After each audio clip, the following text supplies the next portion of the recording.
Welcome to the 7th Annual Human Rights Lecture. It's the highlight of the year for our Human Rights Program. The Human Rights Program is an initiative from the Institute for Human Ecology that offers an interdisciplinary Master of Arts in Human Rights through the School of Arts and Sciences. And for anyone here who doesn't know about it, be interested in it, or if somebody views this later, you can go to the webpage, which is easy to remember, mahumanrights.com. So MA like Master of Arts, mahumanrights.com. You can learn about the program, and you can get in touch with me. I'd be happy to tell you more about it. In accordance with everything that the Institute for Human Ecology does, the Human Rights Program tries to bring the riches of Catholic social thought to bear on the question of human rights. And that includes, of course, what we call bioethics. My students usually take a course in bioethics because once we're talking about human rights, we're concerned with the beginning of human life and the dignity of each human person. So tonight we're going to hear from Carter Snead. Before I introduce Carter, I just want to say a word or two about the format.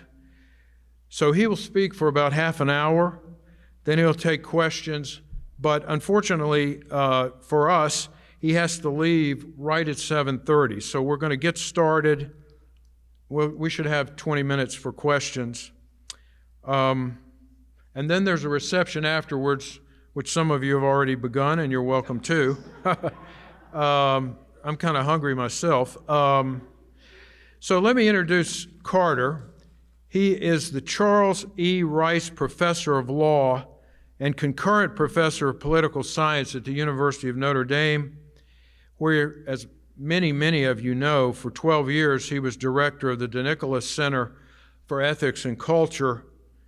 He's the author of the book, What It Means to Be Human, The Case for the Body in Public Bioethics, published by Harvard, which the Wall Street Journal named as one of the 10 best books of 2020, and was listed in the New York Times as one of the 10 books to understand the abortion debate in the U.S. Before joining the faculty of Notre Dame, he served as general counsel of President Bush's Council on Bioethics under Leon Cass, and that's when I first met Carter. I was doing a lot of work with Robert George, who was a member of the commission, and that's when we first became acquainted. He was head of the U.S. delegation and chief negotiator for the Universal Declaration on Bioethics and Human Rights at UNESCO, and he was a member of UNESCO's International Bioethics Committee and the U.S. Permanent Observer to the Council of Europe's Steering Committee on Bioethics. He's a member of the Pontifical Academy for Life and is an elected fellow of the Hastings Center, which is the oldest bioethics research institute. And one last thing is, we, in substantial part, owe our privilege of having Peter Kilpatrick as our president here at Catholic University because of the, as Peter told me, the advice he got from Carter Snead. So I'm sure we're going to learn something. Carter?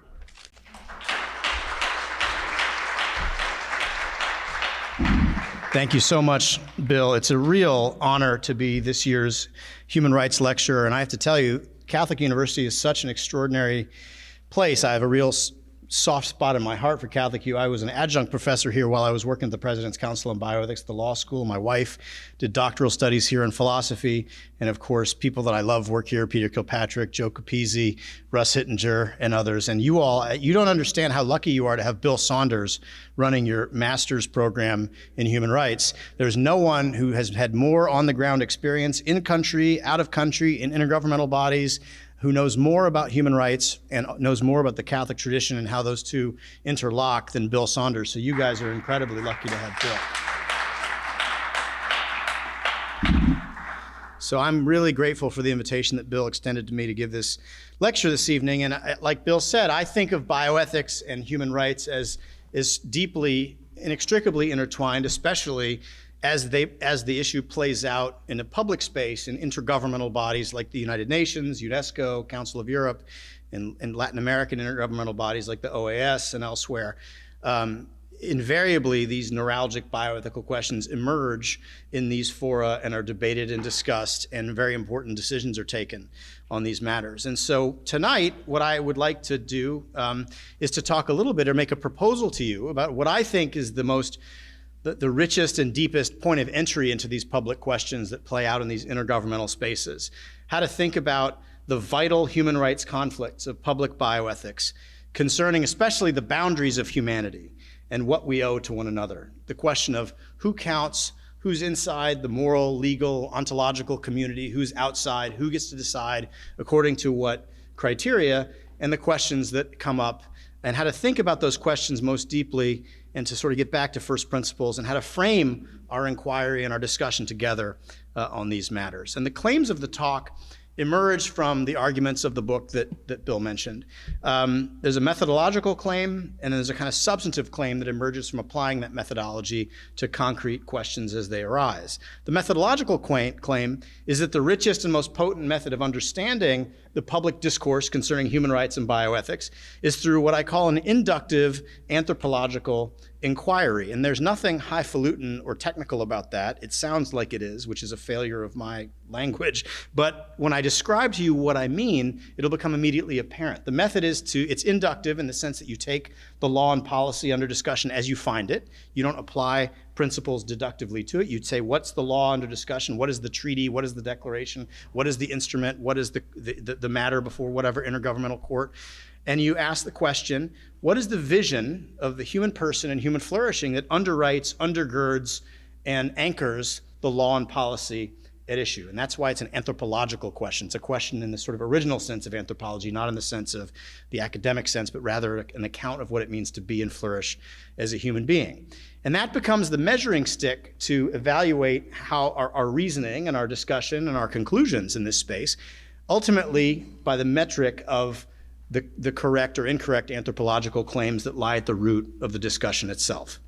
And when you apply that inquiry, as I describe it, to the concrete vital conflicts in the human rights space, or even in the domestic space, issues involving abortion, for example, assisted reproductive technologies, and end-of-life decision-making, including euthanasia and assisted suicide, when you apply that question, what frequently comes to the surface about the legal categories that are doing the work that are unnamed and unspecified about identity and flourishing, the anthropological premises, the vision of the person that lies just underneath our discourse, oftentimes and problematically very closely tracks what social scientist Robert Bella originally described as expressive individualism, and enlarged and deepened by the writings of Charles Taylor and Alistair McIntyre. It's a vision of the person that cannot and does not make sense of the lived reality of human embodiment. It can't make sense because, and for reasons that will become clear when I sort of unpack a little bit the concept of expressive individualism for you, it'll become immediately clear how narrow this point of view is and how it can't make sense of most of our lived experience insofar as we are a dynamic psychophysical unity of mind and body. It ignores entirely the embodied dimension of our identity. And by ignoring our embodiment, it can't make sense of our vulnerability, our reciprocal dependence upon one another, and our natural limits. And as a result, that vision of the person is an unfit foundation for human rights. So the framework for my talk is pretty straightforward. I'm going to say a little bit more about what I mean by public bioethics, just a very little bit more. I'll make a more developed case for the anthropological analysis that I've laid out for you. I'll give you a thumbnail sketch of expressive individualism and its shortcoming, and then I'll talk a little bit about how we can augment this imperfect perspective on human identity and flourishing by remembering the body, to try to retrieve our understanding of the human being in his or her complete form as an embodied dynamic unity of mind and body. And so to provide a kind of anthropological corrective. And once we see clearly what and who we are, we can reason more clearly about what is required to support our flourishing, what kind of goods and practices and virtues are necessary for our shared embodied lives. Okay, so public bioethics. Public bioethics is not mere intellectual inquiry. Public bioethics is the governance of science, medicine, and biotechnology in the name of ethical goods. It's the point at which theorizing meets action, in fact, state action in most cases, where the government takes an active role in ordering our lives, in ordering private action, in ordering the various public organs of government in the name of the ethical goods that ultimately underlie and overlay science, medicine, and biotechnology. And you can see this clearly in the human rights space. If you look at the Universal Declaration on Bioethics and Human Rights, it is it's a governance document. Now, a lot of the language is hortatory. Being a declaration, the whole thing is hortatory. It's not binding as such, but it is strongly hortatory, and it is meant to persuade state actors that they have certain kinds of obligations to the people in their care, as these ethical issues arise in the practice of medicine and the biosciences. And public bioethics, whether it plays out in a domestic sphere or in an intergovernmental sphere, is fundamentally concerned with human vulnerability, dependence, frailty, and finitude. It's about procreation and pregnancy and babies and wasting illnesses and devastating injuries, desperate enrollees in clinical trials, fearful patients, the disabled, the elderly, the dying, and even the dead. Put another way, public bioethics is most deeply about the meaning and consequences of human embodiment, the fact that we experience ourselves, one another, and the world around us in, and more appropriately and accurately stated, as living and dying bodies. And American public bioethics, and I won't belabor this because we're going to be focusing mostly on the intergovernmental context, human rights context. American public bioethics emerged, as I argue in the book, from sort of three signal events involving the writings, the publication by Henry Beecher of an article describing 22 experiments involving the grotesque exploitation and abuse of human subjects of biomedical research, who were in most cases incapable of giving informed consent. For example, the children at Willowbrook Home for Intellectually Disabled Children on Staten Island, where the children were deliberately injected with hepatitis without any informed consent, without any meaningful effort to care for their well-being on the grounds, and the experiment was justified by the fact that this probably would have happened anyway given the unsanitary conditions, and the deliberate infection of these children with hepatitis would benefit and contribute to the greater good for the greatest number, especially for people suffering from hepatitis. The middle image you see here represents Tuskegee University, where the U.S. government itself systematically deceived and exploited African-American sharecroppers for over 40 years, secretly conducting a natural history study of the transmission and progress of syphilis in the untreated patient. Never told the folks what they were doing, gave them spinal taps, told them when asked that we're testing you for bad blood, and then also and most shockingly, in the middle of the 1940s, when antibiotics became standard of care for treating syphilis, they withheld those antibiotics, did not tell them about those antibiotics, and there's good reporting that suggests that they colluded with local health officials to prevent any of the people in the study from having access to antibiotics. And again, they argued, well, look, we didn't cause this problem. We didn't create the systemic racism and crushing poverty in Macon County, Alabama, that bedeviled these people. They probably wouldn't have gotten access to antibiotics in the first place. We're simply observing what would have happened if we had never showed up. And our failure to intervene doesn't make us culpable. In fact, we're trying to salvage something beneficial out of this otherwise tragic situation, and therefore we shouldn't be blamed. Now, thankfully, no one bought that argument, and they were held to account. There was a civil rights hearings, and there was a judgment, a civil judgment for $10 million. And there was some effort to make whole the people whose community had been devastated by the U.S. government in that situation. And the third image you see here, and all of these events occurred in the late 60s, early 1970s. The third image you see here represents a series of studies sponsored by the NIH in which American researchers would travel to Scandinavia, where babies were aborted pursuant to a procedure called a hysterotomy, where the baby would basically be delivered by C-section and left to die.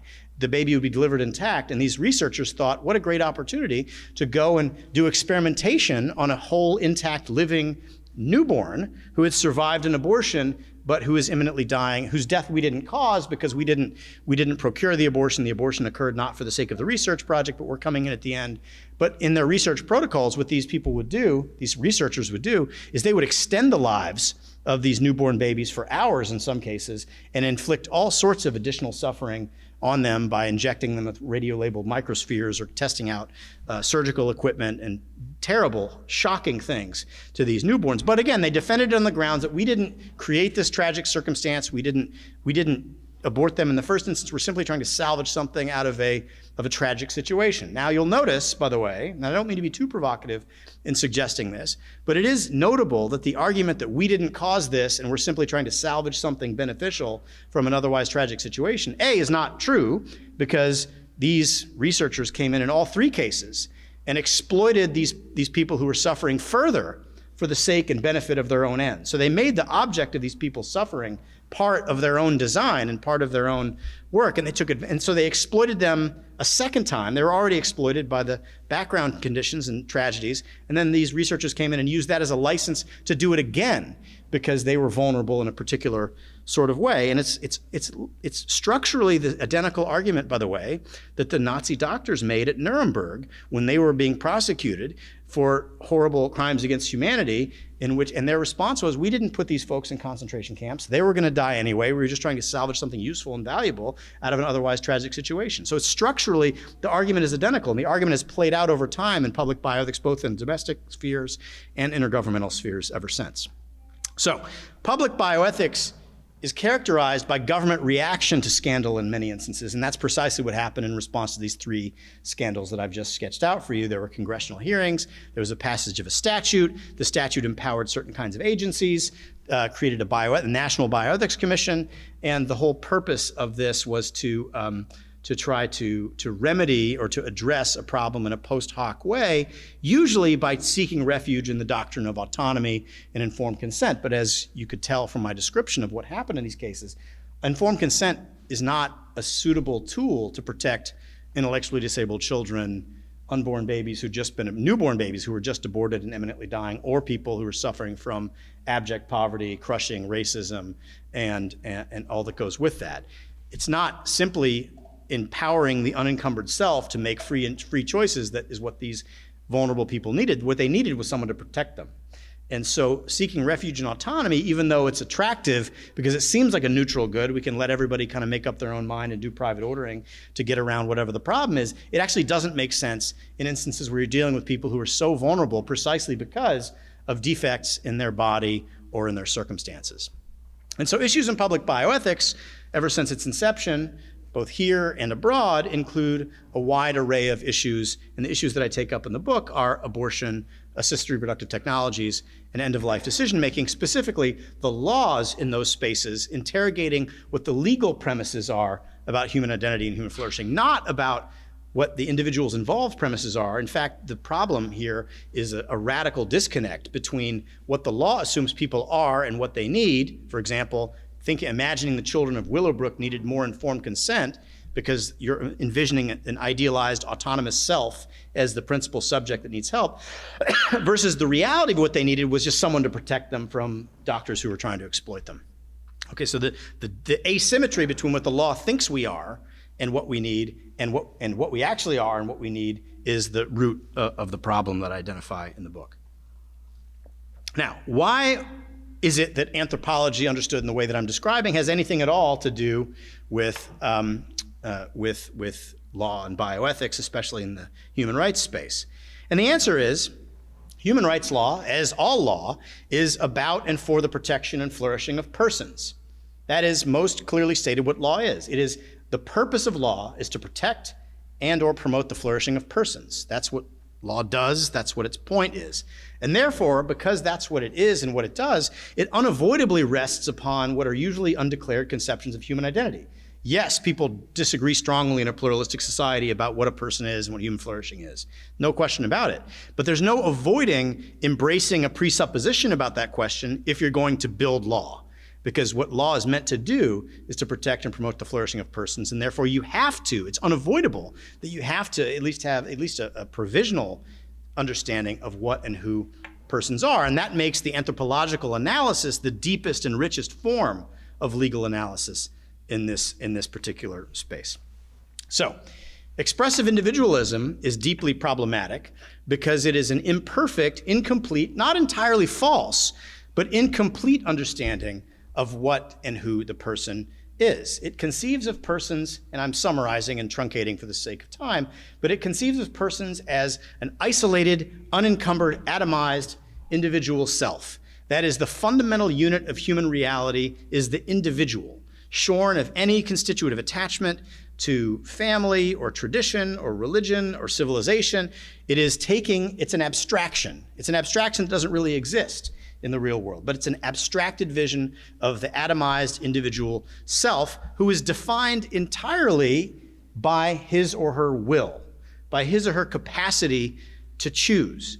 That is what makes you you. You are your cognitive functions. You are your capacity to make choices. Everything else about you is an accidental, instrumental appendage that is designed to help to facilitate you formulating and pursuing your future directed plans. You are defined fundamentally as an individual chooser or consumer, and flourishing under this framework is conceived of as the pursuit of projects of your own construction. It's a kind of interrogation of the interior of the self to find your own authentic and original truth, to express that, and then to configure your life plan in accordance with the truth that emerges from inside. You have an imperative to live your own originality. You are, to paraphrase Michael Sandel, a self-originating source of valid claims. And this vision of the person in human flourishing is anti-teleological, to borrow a philosophical phrase. It does not take the external givens of the world as not only not normative, but not even as a fit guide for knowing what and who you are or what you're supposed to do. The configuration of the natural world, of your own body, of the natural world around you, is not a suitable, doesn't point us in any particular normative direction. It's all contingent and it's all constructed. And the only thing that's morally definitive, or even definitive in any sense, is the unique and original inner voice. And this image, by the way, in case you were wondering, and I didn't know that's a tabula rasa. I didn't know what that was. You Google image search that, safe for work, tabula rasa. All right, so under this framework, it also, of expressive individualism, it imagines our relationship to one another in a very instrumental way. There is no such thing as an unchosen obligation or a constitutive attachment. Personal relationships are instrumental and transactional, and that includes familial relationships. So long as a relationship and a collaborative relationship makes sense in light of your future directed plan, then that relationship should remain in place. But if it ceases to benefit the parties involved, then that relationship should be dissolved. And that includes familial relationships. And yes, persons in this framework sometimes encounter each other as collaborators, but they also encounter each other maybe even more often as adversaries. They encounter, the world of expressive individualism is a world of strife in many instances, of disembodied wills seeking to overbear one another to seek their own ends, their own purposes. And the late Carl Schneider of University of Michigan, wonderful man, member of the President's Council on Bioethics, described this as persons as isolated adversaries clad in the armor of rights. So rights become a kind of alienating and isolating concept that are invoked in some ways as weapons against other people who are making claims on the same goods that you would like. And ethics becomes flattened within this framework. It becomes flattened, and you see this in bioethics all the time, the so-called Georgetown principles, for those of you who know about the sort of the mainstream scholarship in bioethics. Autonomy emerges as the highest good to which all others are subordinated, and injustice is reimagined as any constraint on freedom to pursue projects of your own choosing. And then the role of government and law and human rights and social life is to remove those constraints, public constraints, private constraints, maybe even natural constraints, and otherwise to provide the conditions for the assertion of the unencumbered self. Now, this is a very, to put it bluntly and crassly, a very sexy image, right? The radical individual will bestriding the world, bending it to his or her wishes, forging their own original, authentic path. Maybe it's a transgressive path. Maybe it's a path that's never been trod before. And it's an attractive image to a lot of people, and that drives a lot of people towards this vision. And Robert Bellah found that a lot of people in the United States in 1985 thought of themselves in precisely this way. The problem with this image is that it's actually so incomplete as to be false and even dangerous if you build the architecture of law and policy on top of it. Think about it this way. Human life, humanly lived in our species, begins in a state of complete and utter dependence before you're even born. And under the very best case scenario, you begin a life God willing, with a gentle upward climb to the height of your powers, in which you can practice agency if you have the right kind of privileges and circumstances and gifts. You can impose your will sort of on the world, but then you immediately pivot back downwards to a state of complete and utter dependence once again. Why? Because we're embodied beings. We're embodied beings in time that age and get sick and die and are immature and grow into our powers, and our powers fade away again. So really, what expressive individualism posits is only a snapshot in time at the apex of powers of the most privileged and fortunate among us. And you can't build law and policy that's meant to protect and promote the flourishing around that vision, because the only people that protects and serves is people at that very short moment in the most privileged kind of life. And everybody else, and again, what I described to you is the very best case scenario. Most people have disruptions in the middle of their life where they become radically dependent upon other people. Some people live in a state of total dependency their entire lives. And so what you have is, and in order to craft law and policy that robustly protects persons and promotes their flourishing, you have to be able to see everyone. And you have to be able to have an intelligible understanding of what human flourishing and identity looks like at every stage of life. And it's only a small moment when we can practice the version of life that expressive individualism posits, and the rest of it, we're radically dependent upon other people. And so lived embodied reality, again, is characterized by mutual dependence, vulnerability, natural limits. As Alistair McIntyre, my colleague, says, all human beings, no matter who you are, exist on what he calls a scale of dependency. And so what embodied beings need is not merely the freedom of the unencumbered will. And I'm not saying freedom is bad. Of course, freedom is important. We are free, and we are individuated, and we are particular. And those are all good things, and those are all wonderful things, especially if we are ever privileged enough to be able to live in the fullness of those realities. But it's not the whole picture. In fact, it's not most of the picture. Most people in the world are dependent and are suffering and are vulnerable.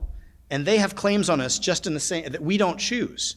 And so what embodied beings need for their flourishing is what McIntyre calls networks of unconditional and uncalculated giving and graceful receiving.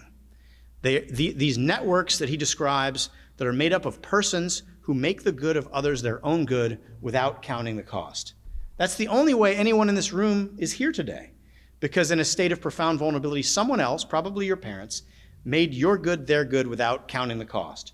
Not because they had a contract, not because they were in some kind of transactional relationship, but because it was intrinsic to the relationship itself. The network of giving and receiving, the primal network of giving and receiving, is the parent-child relationship. And so we needed that for our basic survival, but we also need it, and this is a normative claim that I make, to learn to become the thing that we're meant to be. That is, to become the kind of being who can make the good of another our own good without counting the cost ourselves. And in that way, we sustain these networks of giving and receiving so the human race can continue, but also we become most fully what we're meant to be and to embody.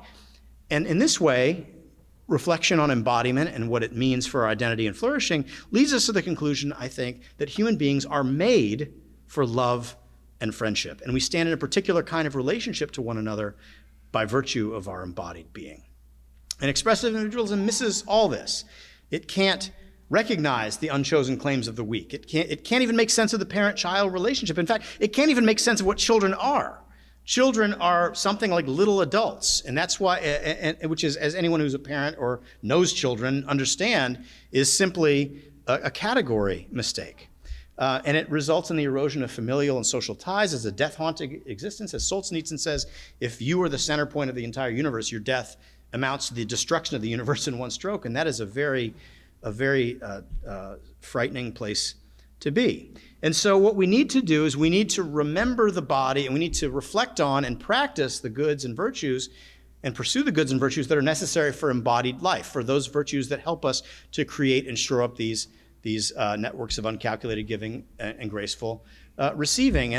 And Alistair McIntyre sketches out what he calls the virtues of acknowledged dependence. And I've augmented them here, I've refined them a little bit, put my own spin on them. Alistair's okay with it. I shared this with him, he's good with it. He blurbed the book, so it's okay. That's a matter of public record, and so I'm good with, so I wouldn't want to ever make Alistair mad, trust me. But I love Alistair. So the virtues of acknowledged dependence include first the virtues of uncalculated giving. They're the virtues of just generosity, giving in proportion to need because of need. Hospitality, welcoming the other because he or she is a stranger, not because you're trying to get anything in return. Misericordia, which my wonderful colleague John O'Callaghan has written so beautifully about, making the suffering of the other your suffering. In the same way that you make the good of another your good, making the suffering. And this matters a lot in the bioethics context because we're talking about healing and wholeness and failing that accompaniment of those who are suffering. But you also have the virtues of acknowledged dependence, the graceful receiving dimension. Obviously, gratitude chief among them. And gratitude engenders the reflection and the conclusion that everything is gift. We didn't earn anything that we have. We didn't invent ourselves. We are here because others took care of us. And there are others around us who have claims on our care as well, and unearned privileges, and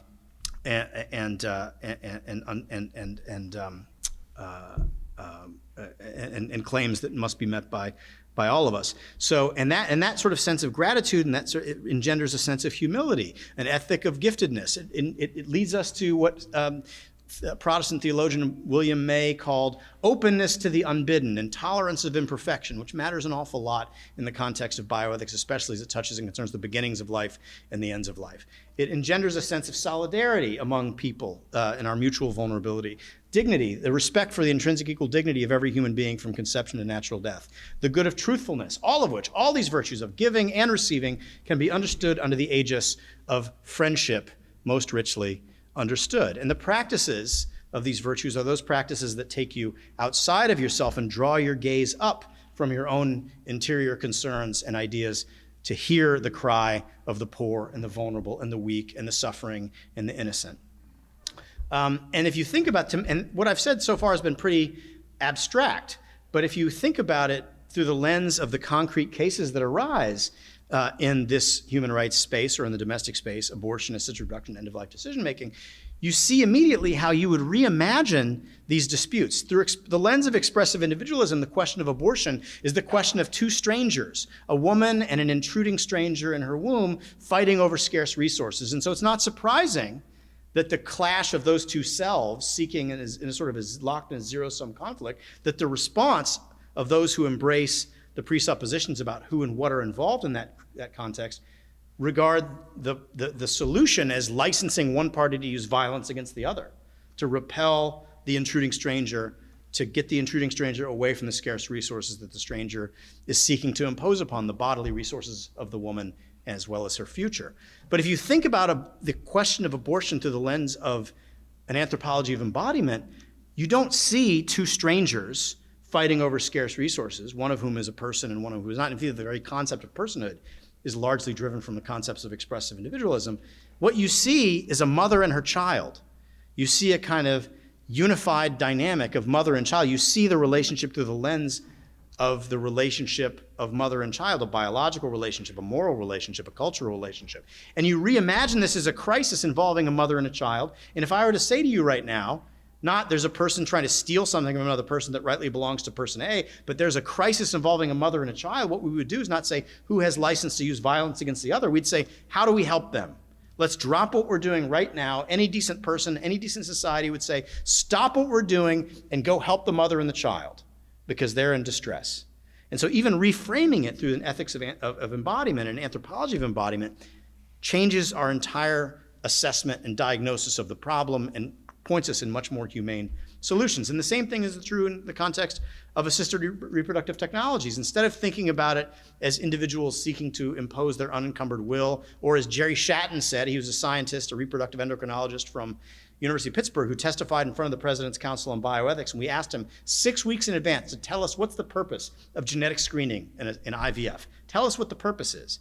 And what he told us after 6 weeks of reflection is the purpose of genetic screening in IVF is to help parents realize their dream of a disease-free legacy. Okay?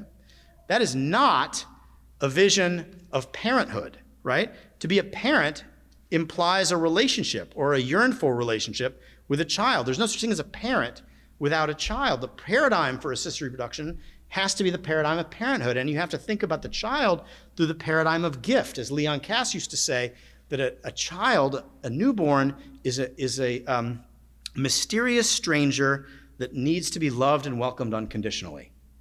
That is the right posture. The posture towards a gift is gratitude, not rational mastery, not the imposition of will through technology, but rather to think about the relationship as one of parenthood. And again, that points us in a lot of very different directions, law and policy-wise and human rights-wise, than would understanding it as thinking about the wishes of people who want something to satisfy their own ends, which, by the way, is not how most people think about their own infertility. Most people don't go to the doctor because they want to assert their unencumbered will. They go to the doctor because they desperately want to be parents and they feel betrayed by their bodies. And so, but for the law to assume, or for our rights discourse to assume, that what those people need is the freedom to pursue a disease-free legacy and built laws on top of it in accordance with that vision, is to go very in the wrong direction and not care rightly for those patients and those parents who are suffering, or for their children for that matter. And end-of-life decision-making, this is the last thing I'll say before I stop, is if you imagine the person at the end of their life, or dependent upon life-sustaining measures who can no longer speak for him or herself, as simply someone who needs their autonomy restored, you're making a category mistake in the law. If you want to build policies that simply restore the capacity to make decisions by remote control, by merely looking at living wills and not considering the patient, as Paul Ramsey said, that you have in front of you, then you're going to go badly wrong. You have to reimagine the patient as vulnerable and seeking care from loved ones and experts, rather than a disembodied will seeking to assert the unencumbered self by remote control. And we talk about that a lot in our reports in the President's Council, and I talk a lot about that in the book.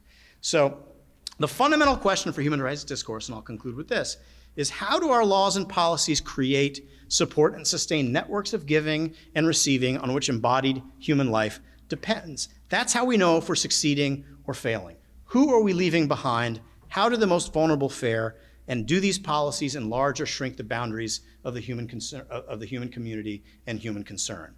And if we ask those questions earnestly and rigorously and continuously, then I think that our human rights discourse will be greatly improved. Thank you so much for your attention, and let's take some questions.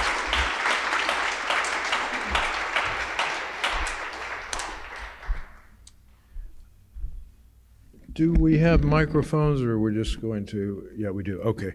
So thank you, Carter, for the gift of those remarks. But I want to open the floor for anybody who has questions before our dear friend has to leave.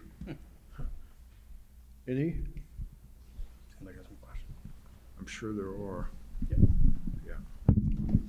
Thank you, Carter, so much for that. Tell me your name and what your affiliation is, please. Brandon Showalter. I'm a 2022 grad of Catholic University Masters of Human Rights program. Wonderful. Journalist with the Christian Post. Oh, great. So we admire your work for a long time. Thank you.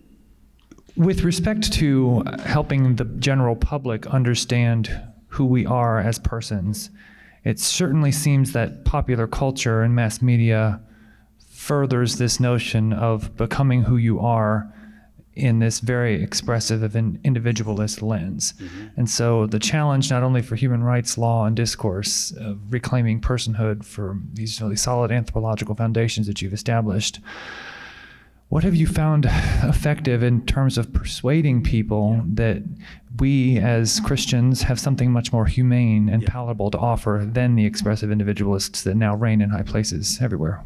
So I would say two things. It's a great question. The first thing, Alistair says that man is a story-making animal, right? And that and so narrative is how we make sense of the world around us, and that's how and so I think that stories about vulnerability and reciprocal indebtedness and unchosen obligations and showing the beauty of that is the most important way of persuading people.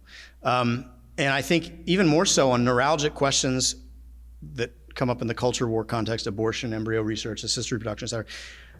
No one is going to hear a word we say unless they're convinced that we mean what we say, which means that we love them unconditionally. That if someone doesn't believe that I love them unconditionally, even if we disagree on unborn children or any important question, and that I'm here for them, I'm going to stick no matter what, and I don't think that they're wicked, and I'm here to love them and take care of them, and I genuinely believe, as Mother Teresa said, that we belong to one another, and that we have to remember that in order to repair our relationship. If they don't think that about me, they're not going to hear a word I say. They're going to hear arguments, and they're going to think about counter arguments, and it's going to become a kind of debate. And so step one is to love our neighbor unconditionally in a self-emptying way, and that's it. And probably that's what I have time for the rest of my life. You know what I mean? Like that's, I'm not sure I'm gonna get step two, but step one is essential and absolutely necessary. And if people don't think that, then everything I say doesn't make sense and it's just an argument. It's not real. Yes, over here. Thank you for the great talk. My name's Gus, class of 2021 at Notre Dame. Thank you for Yay, the Gus. wonderful leadership at Center for Ethics and Culture. My question, you talked about Nuremberg and Tuskegee as watershed moments for our consideration of bioethics. And I look at today and I think what could possibly happen that would make us be shocked and horrified and reflect again like we did when that happened. And it's really hard to imagine whether it's CRISPR or chimeras or third trimester abortions, or we just went through Neural organoids that grow eyes. Yeah, or we just over on the Hill went through years of talking about gain of function and science out of control. Yep. And it all got swallowed up into partisanship, and we never had the energy to come together and say, this is bad, this needs to change.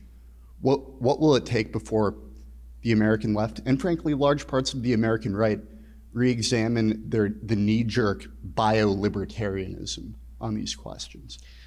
Yeah, it's a very good question. I mean, the history of American public bioethics and even international bioethics is a history of shocking scandals and reactions to those scandals.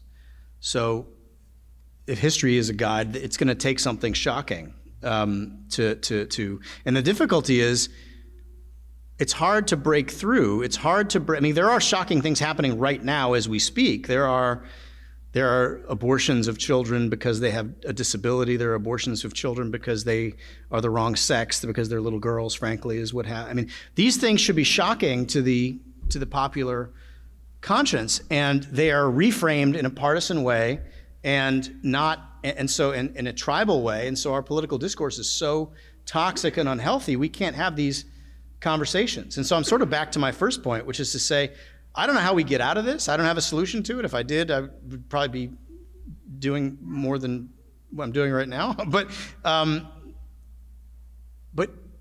Mother Teresa says there's no mercy at a distance. Like, all you can do is deal with the person that God puts right in front of you. There are no grand solutions to improving our political discourse.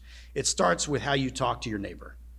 And it seems to me, and it's okay that that's how it starts, because we don't have to have a grandiose vision of our capacity to transform the discourse in a moment, but enough. I mean, the Catholic Church is essential in this role, right? The Catholic Church is supposed to be a sign of contradiction and supposed to be a prophetic voice in the public square that transcends and transgresses political categories, and we need to do that.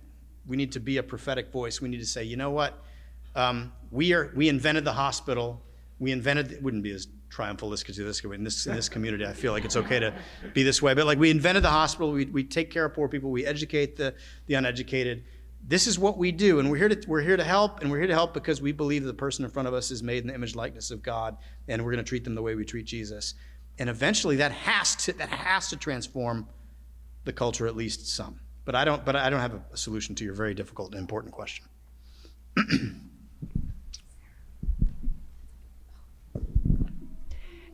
I feel like this might just be continuing what you just said, but I'm wondering about the limits of law itself. Yeah. Because you can't actually legislate that people have to love. That's right. No, that's right. So maybe speak a little bit about that. Yeah, no, that's a great question. I would say as a lawyer, I would like to say something in defense of the pedagogical role that law plays, though. Because law, people say, oh, you need to change the culture, not the law. You can't and it's true, you can't make people love each other with the law. But the law teaches people, for better or worse. What the law takes as shameful, people internalize as shameful. What the law takes as virtuous.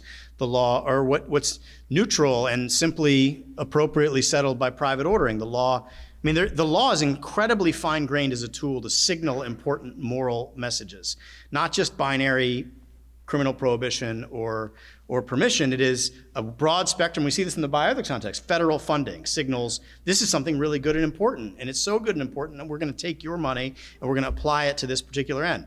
You obviously have criminal prohibition at the other end, but between that you have data collection, surveillance, licensure and certification. There's so many different ways that the law can speak and inform people about how they should think about justice and how they should think about mercy and how they should think about how they stand in relation to each other. So I agree that the law can't do all of it, and the law is a bad teacher, and it's even as granular as it can be in terms of the wholeness of the truths of who we are and what we owe to each other.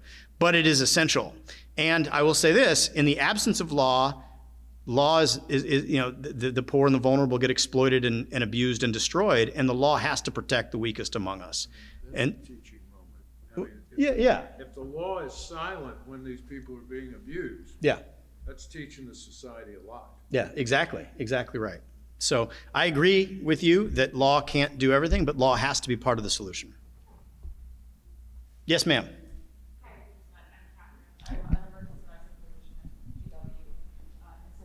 Undergrad. Kind of related to these same questions. You have, you have these, it seems like across disciplines, across medicine, law, education, you have people who were raised in loving relationships, who live in vulnerable and loving relationships, but reflexively return to this expressive individualism. Yeah. Where do you think it's breaking in? Where do you think that's coming from, primarily making it so reflexive? It comes from the devil. Let me, one thing I didn't show you, John Milton, this amazing passage in Paradise Lost, you can guess who says this. When this creation was, remember thou thy making while the maker gave thee being? We know no time when we were not as now, no none before us, self-begot, self-raised by our own quickening power. When fatal course had circled his full orb, the birth mature of this our native heaven, ethereal sons, our puissance, our power is our own right hand shall teach us highest deeds by proof to try who is our equal. That's Lucifer. That's the devil talking to the other angels, confronting God, saying, I don't remember being created by you. I don't remember being a creature at all. All I know is I'm here now, and I have this power now, and who's going to take it away from me? Non serviam, right? So I'm being a little bit funny in saying it comes from the devil, but I actually do think that the pridefulness of the human condition, plus the elite and powerful control the narrative about human identity and human flourishing, and the elite and powerful are a cognitive elite, right? And so cognition becomes privileged and prioritized as the height of human flourishing, not the work of the body, or even, for those friends and neighbors and loved ones who are disabled, even being the passive recipient of unconditional love is not valorized, right? It's thought of as a burden. Like, you can be a part of the network of unconditional giving and graceful receiving by simply receiving unconditional love. And some people, that's all they can do for the rest of their lives. Stanley Hauerwas writes and speaks beautifully about this. Okay, I think we have time for one more. My name's Nick Niemczak, and I'm a senior here at Catholic University, undergraduate. And I was wondering, is there a moment in your life that inspired you to speak out against the injustices of bioethics? Yeah, I will never forget the moment I was in an unair-conditioned third-floor apartment in Annapolis, Maryland. I graduated from St. John's College in Annapolis, not far from here. And I just graduated college, and me and my friends were working that summer. Half day I'd work at a law firm, and the other half of the day I would canvass door to door for vinyl windows and siding for Long Fence and Home, knocking on doors. And it was a crazy summer, but I remember somebody left a newspaper in the apartment, so I picked the newspaper up and was reading it, and it was 1996, and it was a description of the debate going on about partial birth abortion in the U.S. Congress. And I didn't know what partial birth abortion was. It sounded weird. It didn't make sense to me. Like, the name of it didn't make sense. So I started reading about how it was the partial delivery of a viable, living human baby, and the killing of that baby in a way that was so shocking and grotesque to me that I had tears streaming down my face. I'd never thought about abortion. I'd never thought about anything like, and I'm like, how is this even possible that people are doing this to each other? The most vulnerable, it's a baby and a mother and a doctor. These are not people that should be doing these things. And I read that there was overwhelming support for a federal ban on the practice, even that was bipartisan, but they fell one vote shy of overriding President Clinton's veto. We vetoed it multiple times. And the American Medical Association came out and said this is not a procedure that's ever necessary or required to preserve a woman's health or well-being. The only cases where they could actually defend the procedure was in cases where the baby had Down syndrome and you wanted to, or other disability, and they wanted to eliminate the baby. They didn't know until later in pregnancy. And I think that was the moment for me that I was like, and I got, there's a lot of injustices in the world, and this is sort of idiosyncratic, but I'm like, this is the most grotesque injustice that I've ever read about. And I can't see the world in the same way after this. And that was it for me. Thank you guys for your attention, and God bless you for everything.